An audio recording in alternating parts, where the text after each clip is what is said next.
This episode is brought to you by Instant Impact. Instant Impact provides transformative talent solutions to small and mid-sized companies that are making between 30 and 500 hires each year.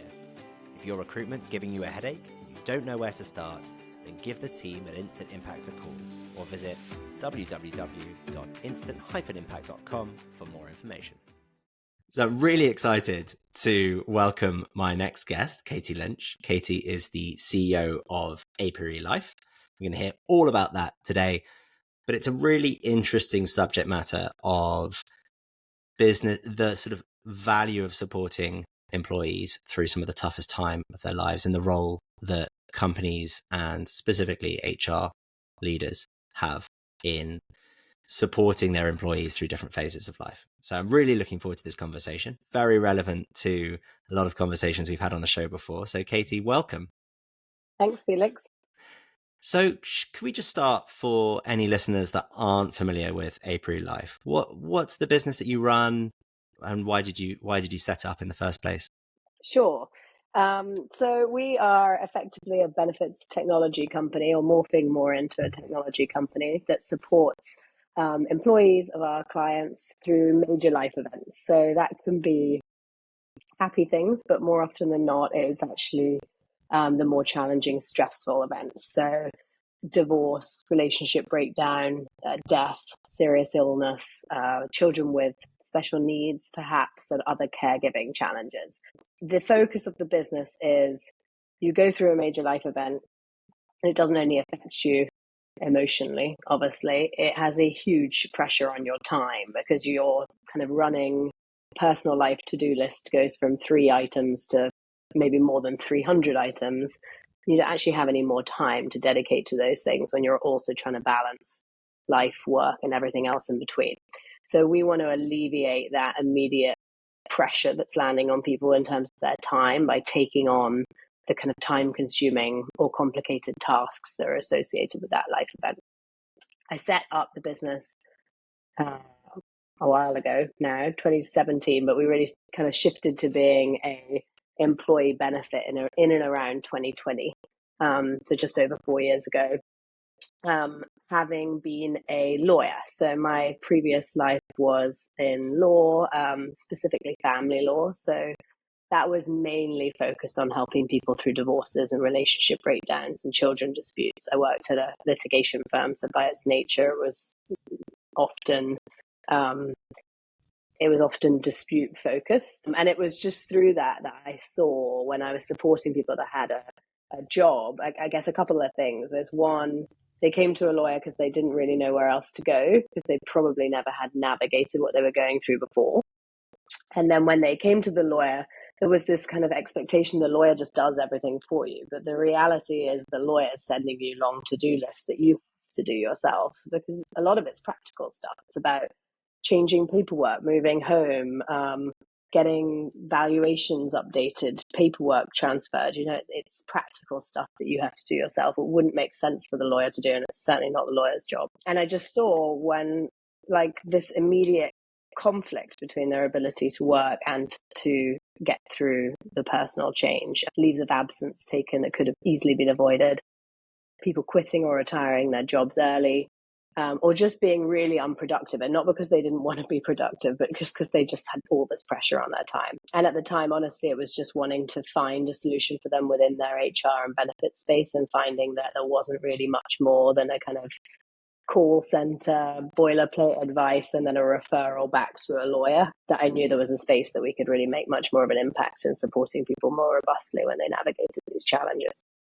It's really interesting. And I bet that the impact that that sort of massive increase in life admin has is probably even more acute post COVID, because I guess if you set up in 2017 and then shifted to this in 2020, it's much harder to go and do hundreds of forms at your desk at work surrounded by other people. It's very easy to do it when you're sitting at home. You've got your life admin up on one screen, and you've got your Slack and email up on the on the other one. Well, that's a kind of a sort of interesting point. Yeah. So I'm going to ask the question that I don't believe in, but I feel like I'm going to ask it anyway. Why? Obviously, you set this up as a workplace benefit. Why is this a company's problem, or an HR team's problem, or a company leadership team's problem? Right. Well, actually, back to your point that you just made, like maybe it was easier to hide that you were doing this stuff when we were all working from home. I mean, lots of people are still remote companies, right? So they can still hide it. So you don't know what you don't know in terms of kind of what are your people doing when they're not there. I think there's 2 points. There's those who really want like this amazing culture in a company, right? They want people to stay. They want them to be back when we, the generation before us, people would stay at companies 20, 30 years. Like that's no longer the trend these days. And I think a lot of companies want to reverse that, right? Like, how can we become companies where we invest in that talent? They stay with the company really looks after them, and they've not got this need to move every kind of 2 to 3 years. That's one camp. That's like, it's the right thing to do. We want to support our people, and we can see the value in doing that from kind of a retention perspective. More often, I would say it's more granular than that. It's really a very obvious like return on investment business case in that if someone's going through these life events, their productivity is definitely impacted, often by more than 40% for like a good period of time.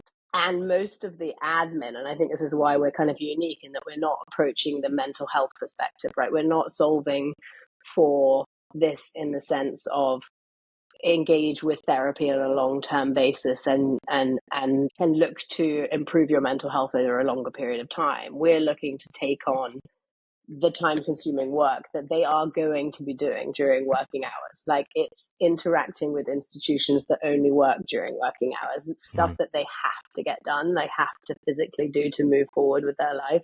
So there's this there is an inevitable impact. And I think as an employer, you need to recognize that. So there is a cost to your business that is there. And to do nothing is more costly than to do something that can help alleviate that pressure on your employees. And then it kind of goes full circle in that you will be able to impact the productivity, you reduce those leaves of absence, etc., and attrition, but also at the same time win from a kind of culture perspective, because you've done it maybe not because of the cultural reason, but the end point will be that your employees are like, wow, my company actually provided me with something really robust at a time which was really difficult for me. And now I inevitably feel very different about them and how long I want to stay with them or how engaged I am just generally with my work. It's really interesting. We're always going through, I'm sure you have this in your organization as well. I swear we're always going through some form of website redevelopment project or like rebranding or whatever. I think one of the things that we're really conscious of is looking for some of those really powerful stories within what we do. And the same is true when we work with our clients to help them shape their employee value proposition. If you can find those stories, which are, and I love the way that you said, wow. I don't know if it was purposeful or not, but I think those stories around the employee EVP is so much more than like your Glassdoor score or the sort of the general weight of employee sentiment. It's also those wow moments that you can really tell a story around. And I just absolutely feel that if you're able to help someone through one of the most challenging periods in their lives with stuff that's really practical, and I guess with a sort of level of compassion that you don't really expect from your employer, I think that's really powerful. I bet you, I can only imagine that in your client base, they're able to pull out really, really powerful stories of how they've worked with you, how they've supported their employees. So that feels like a really exciting piece there. It's really interesting you say that, because we have, and you're right, you're constantly rebranding or looking like how can you get the message of the company out more. And we've been talking about storytelling a lot. Also, just with not even with winning new business, but within how do we help communicate the benefit to the companies that we're already working with on an ongoing basis and have people engage with it. And I think that those stories are inevitably the most powerful. And you can start with a story that's in a slide, but when it's actually like brought to life. So we are going to be, I think, doing some of these now, like videos of people either from the employer side and kind of the HR teams, but also the employees that actually use the platform and service at these kind of difficult times to really bring that to light, and to life, I should say, rather than to light. But it can be really powerful. And one of my, I'd say, most amazing clients the other day actually said it's not even about the story for that one individual. It's about the team around them seeing when the company comes in. And we had something particularly tragic happen where a very young employee passed away very unexpectedly. And he said it would, for him, the reason it really moves the needle is because they may be a company that on paper people don't think care about employees, but when they see that something happens and the reaction, and then our team come in, it's everyone around them that can see that these guys are like moving mountains to do anything they can to help the family of this employee that they really, really valued. So I think it's also that kind of knock-on impact of a story of one having a much broader impact on an organization. And I think that's important because people talk a lot about like utilization and, you know, how many people do you need to help to make a benefit worthwhile. But it's not just the users that use the benefit, it's also those who see it being used, those who are talked to about it, and how you can kind of start to shift the way that everyone sees the company just through that way. We want to step in and we want to support you, as you say, in those like moments that matter to you rather than those moments that matter to us as a business.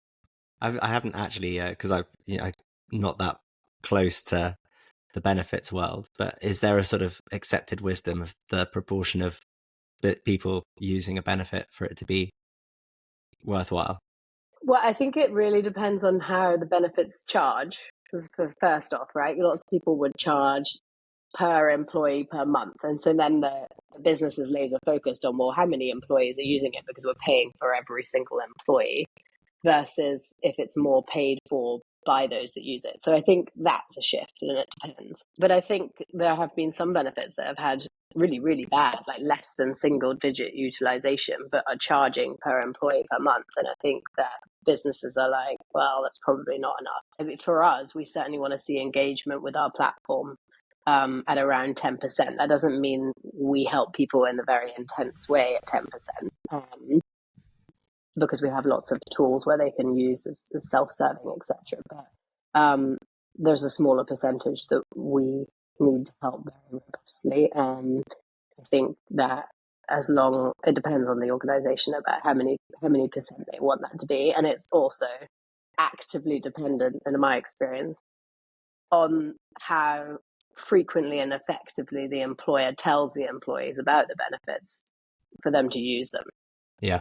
No, that definitely makes sense. I guess it's easier if you're doing an intervention style benefit, like someone loses a loved one, you're able to provide immediate support, and it's sort of part of the HR workflow to make the introduction. Right, so they get that notification, whether it's via a leave or it's an employee themselves passing away. But for the other stuff, which is often just as impactful, like very challenging caregiving situations or divorces, for instance, employees are still not bringing this to them. Like even the best cultures, like they are not raising their hand. And I would say this is going to get worse as we continue or enter worse macroeconomic climates. Like we're now, there's mass layoffs. It's been going on for ages. Like people aren't raising their hand being like, I need help because my productivity is being impacted by this life event that I'm experiencing. So I think as an employer, if you really want to have something in place that can impact things like that productivity, you need to make it available to the employees themselves directly, as opposed to expecting that they're going to come to you as HR managers and put their hand in the air. And we've had clients that have asked for it to be done in that sort of way, and we just don't see it being as effective because you're just not uncovering the issues, and you're also removing this beautiful confidential way of people receiving help. If you have to interact with HR, although you're right, there are moments when that happens inevitably, and so there's kind of a dual access point. But it's really important that those who are struggling can get help without having to ask for it. So I'm really interested that you're expecting a kind of downward trend in openness as the global economic environment continues to do whatever it's doing, flounder, slowly get worse. Is that something you've seen in the data? I think we're starting to see it now. It's interesting because I think you have two things happening at once, right? You have a new generation coming into the workforce who are basically expecting their employer to be this like paternalistic part of their ecosystem. Like they don't necessarily have like trust in governments like they might do or whatever, or maybe the government doesn't provide them with much support where they're based, so they have this expectation of like, if I need help, the employer is the person who's going to give it to me. And there is lots of data about how the new generation think benefits are more important than salary, which is, it's very interesting, so there's that shift. But I do think concurrently we are now seeing when people are in the workforce, so whether that's like a driver for entering the workforce or maybe change on that side, but then when people are in the workforce, I think it's shifted, right, from 2 years ago where it was like so employee favored, and now it's a bit more. So I do think there is like a hesitancy to be as open about how much we're struggling as we would have done in COVID. And it's interesting because coming out of COVID, you would have thought that openness had completely shifted. I think there's like a definite, this is probably, I'm kind of contradicting myself with the answer, but I feel like there's like three different things going on. There is definitely post-COVID, and with that kind of paternalistic expectation, a curiosity amongst employees where they'll think, oh, my employer probably provides something to help me, so they'll go and look for it. So then if it's there, they'll access it and they'll use it. And there's not, as long as it's confidential, I don't think there's like a hesitancy to use it anymore, that like in past generations they would have been like, oh, I don't need help, or I'm not going to use it, or what if some data goes back to my employer and it's going to be negative to me. But I still don't think they're going to go to their manager themselves and say, hi, I'm struggling, what can you do to help me? I think you need to have those resources in place that they can access by themselves.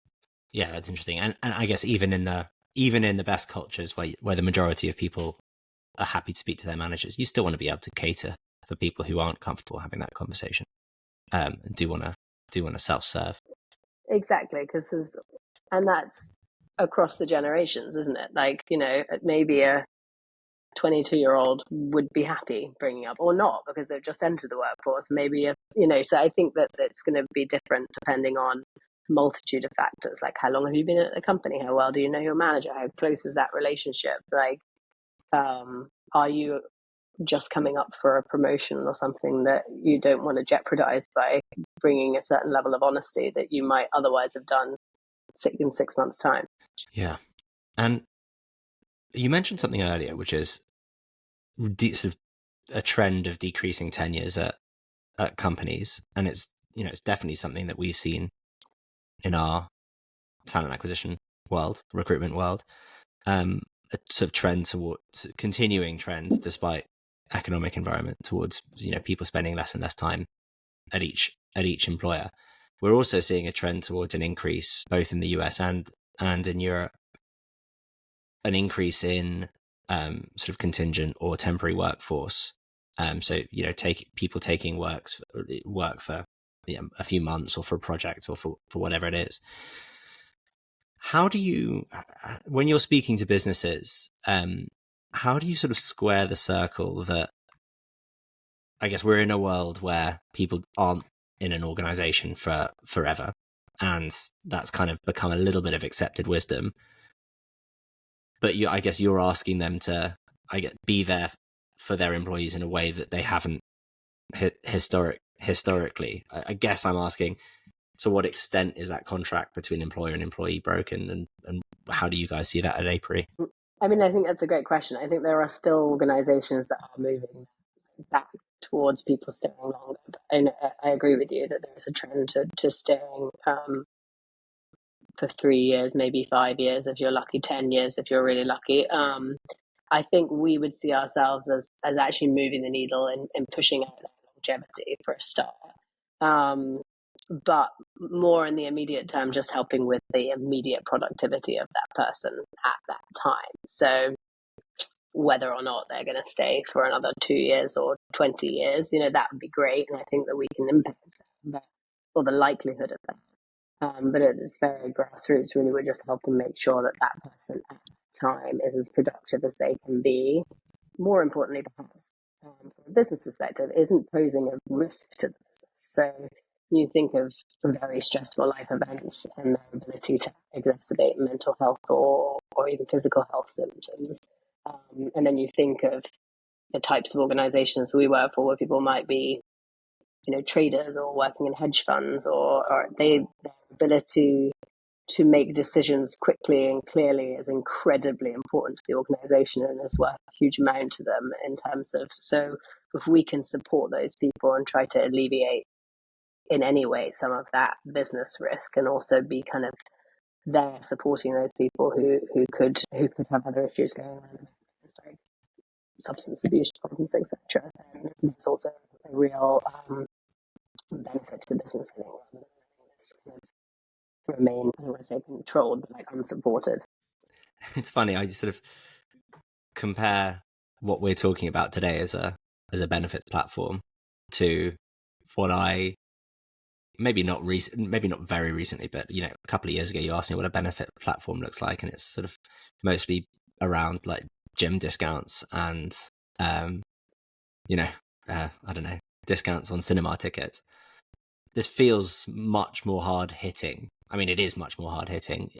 Is that a very apiary thing, or is it a bit of a trend that you've seen in the benefit space?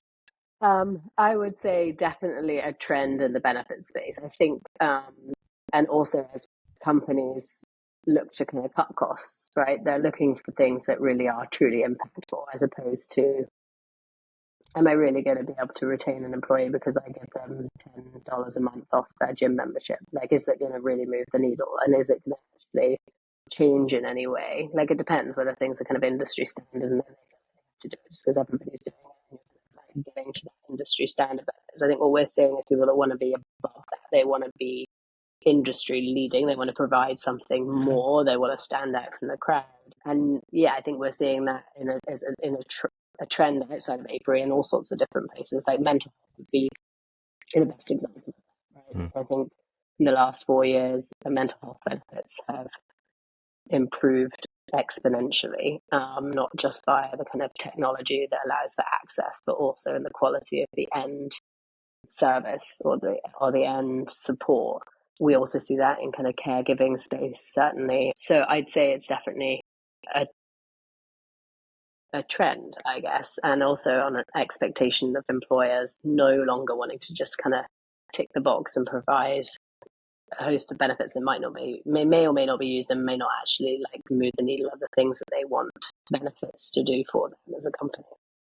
So I'm really interested in the sort of globalized, the mini multinational. So we are just incident back 90 people, and we're across 4 different countries, which 10 years ago would have been like nuts. But now I think is increasingly becoming the norm. As a business that's looking to disrupt the space, what are you seeing in terms of businesses struggling with, I guess, standardization of benefits across multiple geographies when they're specifically talking about sort of SME space companies? Yeah, we see that a lot, and I think that's a huge priority for businesses, is that they don't want the situation where an employee in New York has 25 benefits and an employee in Hong Kong has 2, but effectively they're at the same level in the company and they're the same. They should be getting the same package. I think it is difficult for lots of people in the benefit space due to the kind of regulation that surrounds them. Like, I have a law, but we don't provide legal services. If we did, our ability to help companies globally would be very different. So we, as a business priority, do focus on being able to provide the support that we provide on a global basis. And I think it's important for the customers too that we can offer that.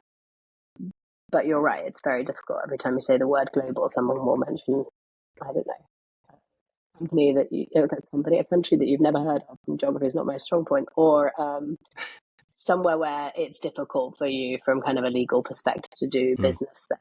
And so there's always going to be, I think, exceptions to trying to be kind of a truly global offering. But I think certainly we see exactly the same thing, is that people are like, well, can you do this for everyone? Because we also aren't going to prioritize the new benefit that we can only offer to a segment of our people, because it gets Yeah. difficult for them, right? And also, my experience, people's problems aren't necessarily connected to where they actually live themselves. Yeah. But it's interesting that you're saying that there's a sort of desire to create standardization. Have you seen different levels of expectation from the employees to the employers, depending on which geography they're in? And I'll just give you an example. Our first employee in the US, like 4 years ago, we knew that we weren't going to offer, UK vacation allowance, but we did something that was relatively close, and everyone thought we were insane. Because, I mean, obviously, I think we were offering, I don't know, 20 days plus national holidays or whatever it was. There's a very different.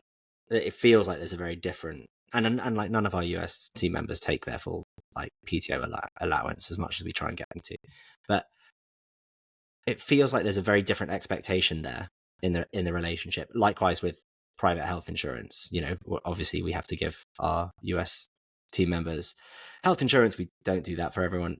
For most people in the UK, we do it in South Africa. So it just feels like there's just a completely different expectation in geography to geography, and look, very limited ones that I've experienced as an employer myself. But do you think that comes from a sort of do you notice those cultural differences in what you do? It's really interesting.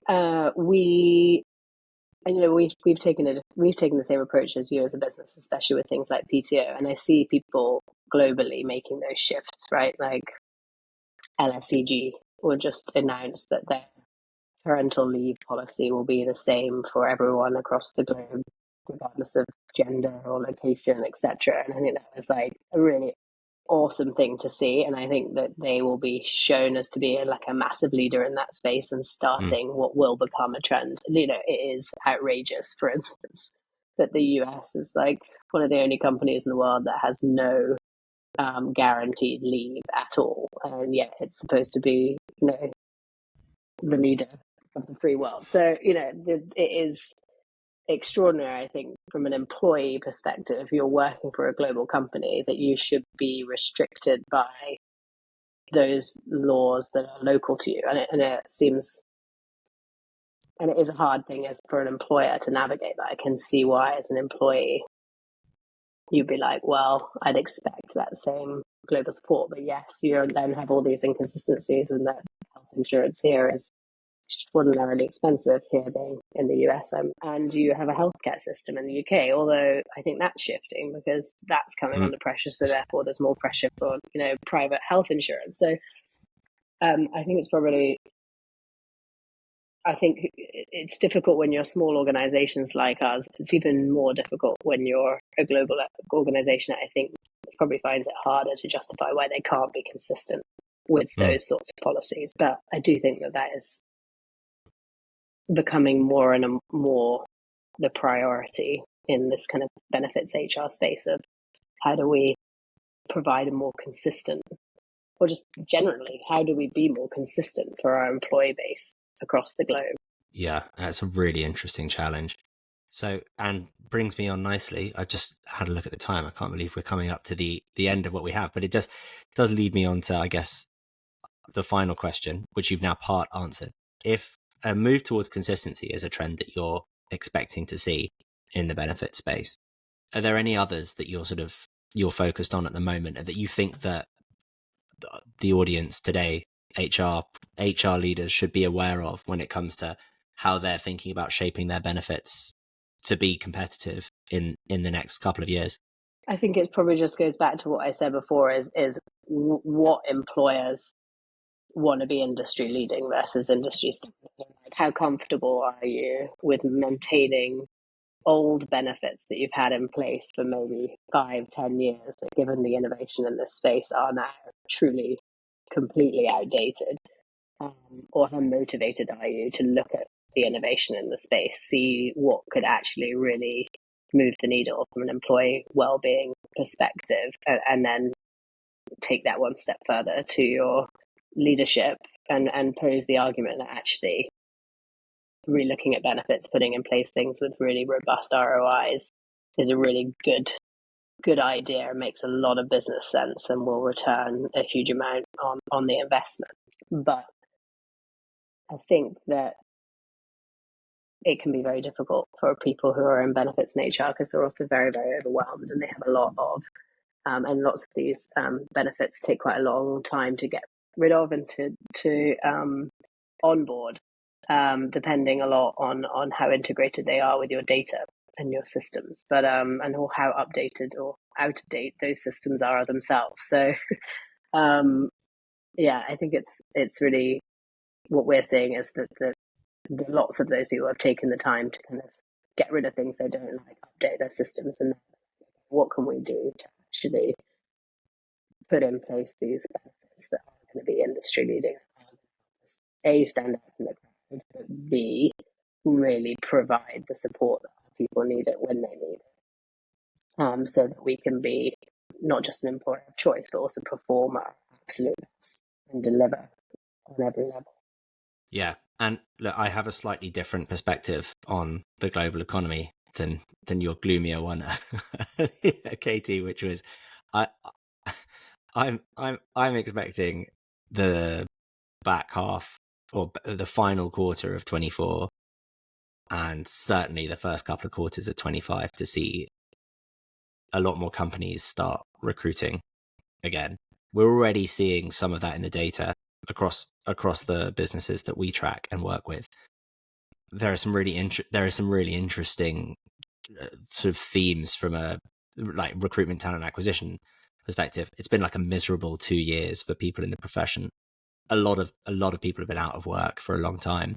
A lot of people have retrained. A lot of people have fallen out of love with recruitment as a profession. So I think even a slight turn in the market, I could see a sort of 2021, 2020 sort of peak all over again, but with way fewer professionals in the recruitment space to help satisfy the demand. So I would say, nicely in keeping with what you're going, if you're going to be putting your benefits in place, back half of 2024 feels like a great time to do it, because if the labour markets turn even slightly, I think it's going to be a real employee driven market very, very quickly.